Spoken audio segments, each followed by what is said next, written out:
What's up? How y'all doing? Welcome back.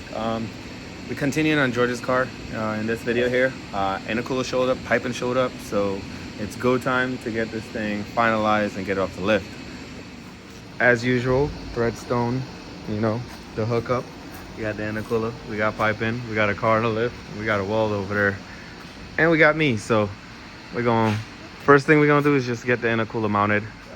We'll chop up the support bar, mount the intercooler, and then we'll start making piping from there. So by the end of the day, this thing should have intercooler piping, and hopefully we can move it on to the dyno and get some pulls in. I told George I'll let him know in a couple hours after I get it done what's the next plan of action. So let's make all this good stuff into a dyno-able car, I guess. I don't know.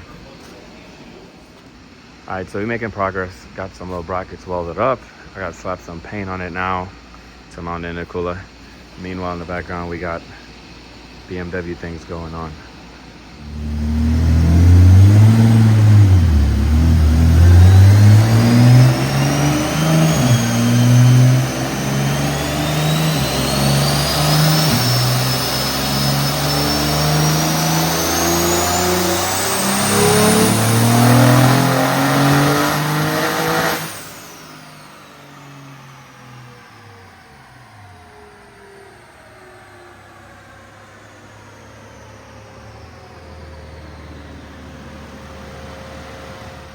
All right, this thing is, can't believe how good the mounts came out. I actually made it out of cardboard and then cut it out and welded it up. Painted it up now, look at that. Nice and sturdy, it looks like it's floating. Whew. I'm gonna start doing that on all of them. All right, cool. So I'm back at it. Got the intercooler piping all mocked up and tacked. Just gotta do the final welding now. And then we got a fully running car ready to go on the dyno after we trim the bumper and get the hood back on. I'm gonna finish welding this up right now, then we can fire it up. Let it go through a heat cycle, make sure there's no leaks, make sure the trans is working, the clutch is working, it's not overheating and stuff. And then yeah, I think it needs a boost controller still. And then we can put this thing on the dyno. So let me get that stuff done real quick. Be right back. Well, look what we have here. Got the bumper on, got the hood back on, got it all washed up, looking good. Got it over here in the dyno. Now we gotta add a boost controller right here. And then we can start doing some dyno pulls. So that's the goal today. Let's do some dyno pulls, make some power, take this thing for a drive. I know George's gonna be excited. Oh, that intercooler fits so nice behind the bumper. Look, it looks like factory. Factory, OEM Plus, right? Nice and clean.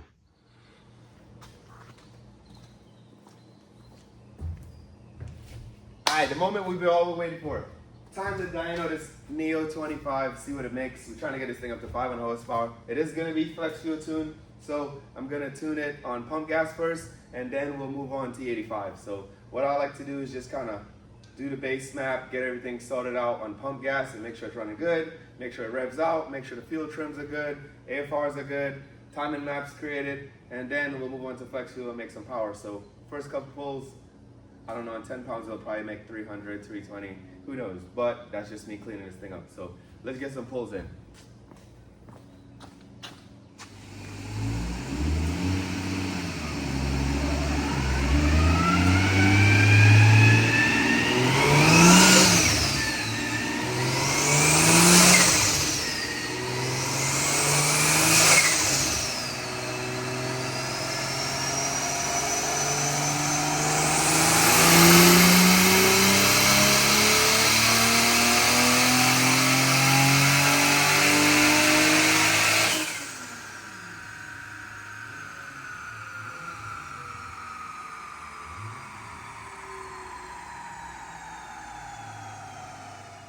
All right, so first base pull, yeah, not impressive at all. 250, 215 foot-pounds, but that's with, rich AFR and no kind of tuning. Just wanted to make sure it revs out, but everything revs out and it sounds good. So we're gonna clean this up a little bit, then we'll add some boost. This is also just 9 pounds, so We'll see.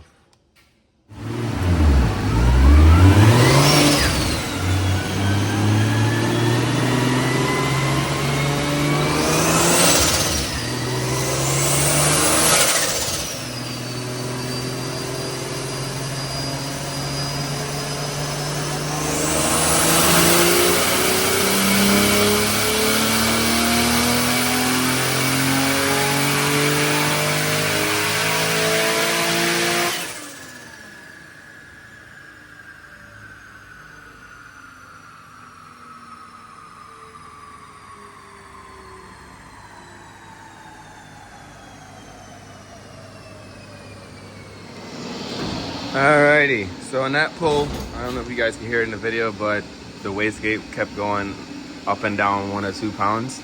It made 348, but that doesn't really count.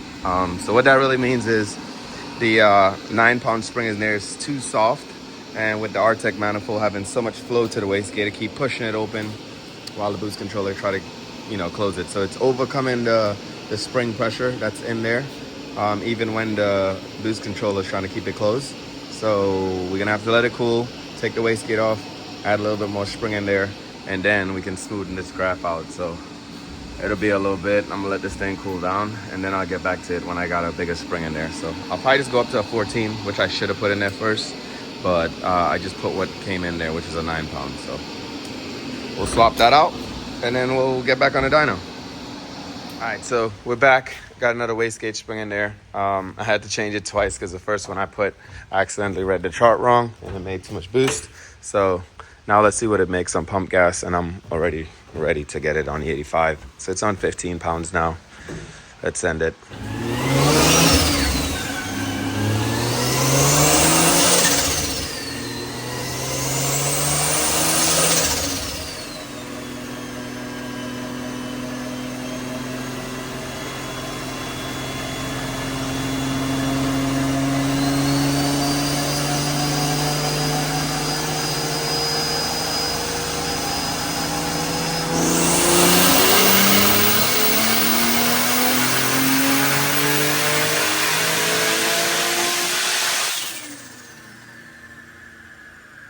All right, so that's pretty good. 320, 287. That's 14 pounds, which is fine. He's never gonna drive this thing on pump gas anyways. Plus, we want the engine to live long, so we're gonna swap this thing over to some E85 and give it the sauce.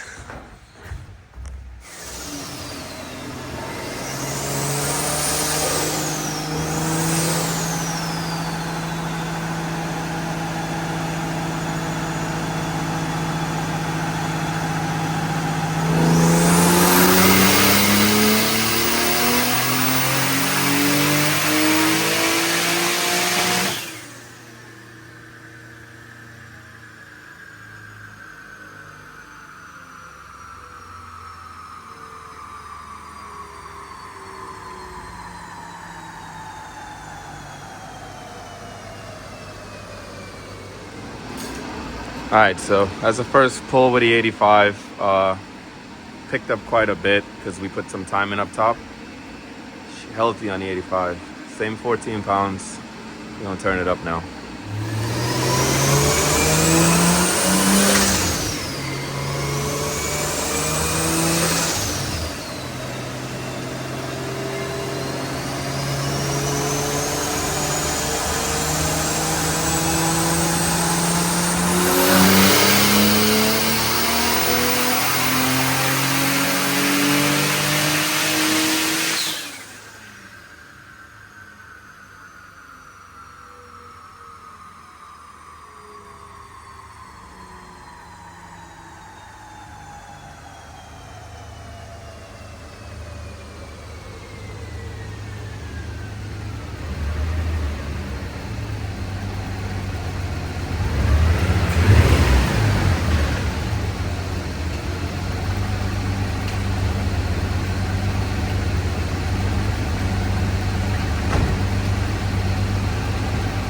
All right, guys, got a non-happy engine here. On the last pull, I can feel the power just wasn't going, and it was going down. And then I don't know if you can hear it in that video, but it started misfiring. Did some diagging. and it was number 5, and it broke the spark plug. So the porcelain fell down in the cylinder. Yeah, the piece of porcelain fell down in the cylinder, and it banged around and destroyed that plug. I think it bent the valve, so I'll have to take the head off. Still runs and everything. It's not smoking out the valve cover, so I don't think it's a piston. I think one of the valves got bent with the piece of porcelain. So yeah, that'll bring us to end on this thing right here. George said I should also post my fails, so he put it in the video. I did disclaimer with George. I asked him first if you want me to put it in there. Yeah, we got to like 350, and I don't know what was going on there, but I think it might have been like the cast failing or something. So it was pulling a bunch of time and not making power. So that would explain the plug getting hot and the porcelain snapping off. Unless the plug probably got dropped in the box before and it was cracked, because these are fresh plugs. Yep. So we taking an L right there, and I guess we'll continue when I figure out what's wrong with it. Thank you guys for watching, and you see it's not all cherry over here sometimes, you know? It happens. We'll get it sorted out though. We always do.